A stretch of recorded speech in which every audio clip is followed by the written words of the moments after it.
અને આપણે સમાજની માફી માંગી લઈએ, આપણે કશું વધો નથી, આપણે કોઈ નેના બાપના નહીં થઈ જતા.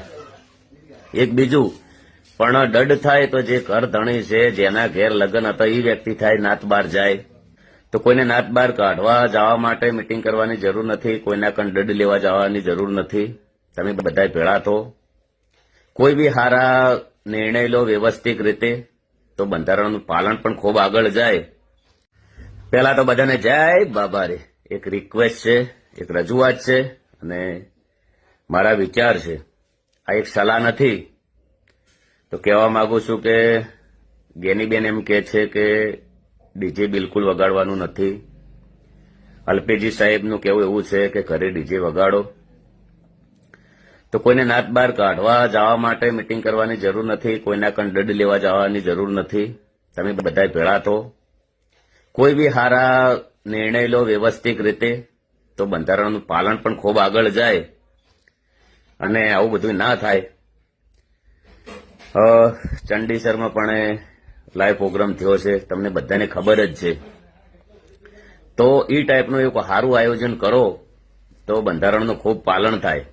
અને ન્યાયની વાત કરીએ તો એક મોટું ષડયંત્ર રમણું છે મારા પાસે, અત્યારે બી કહું છું. અમારા ગામમાં પણ બહુ મોટો વિખવાદ થયો છે. હવે સોગના ઉપર વાતો આવી ગઈ છે. અને બીજું કે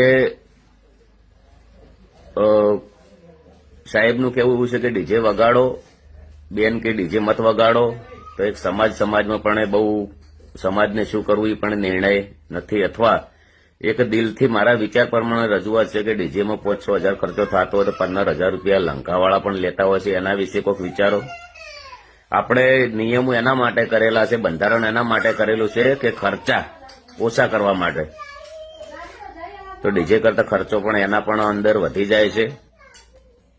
અને આપણે સમાજની માફી માંગી લઈએ, આપણે કશું વધો નથી, આપણે કોઈ નેના બાપના નહીં થઈ જતા.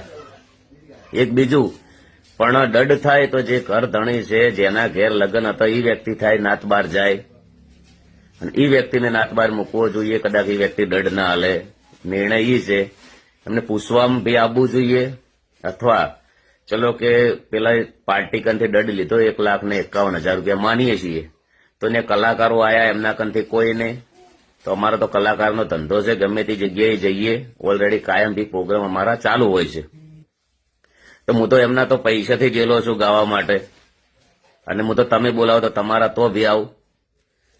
તો એક સારી વિચારધારા કરો. બધાને જય બાબારી, જય રોમા ધણી. અને જેને 2, 3, 4, 5 જણાની મારા હંગાત ષડયંત્ર બહુ મોટું રચ્યું છે. તો કદાચ ઓય અંધારું છે પણ કુદરતના ઘેર અંધારું નથી. બધાને જય બાબારી, જય રોમા ધણી. અને આટલા લોકોને ગરીબોને ઘર કરી આપતો હોય વ્યક્તિ, રોમાપીરનો ભગત હોય.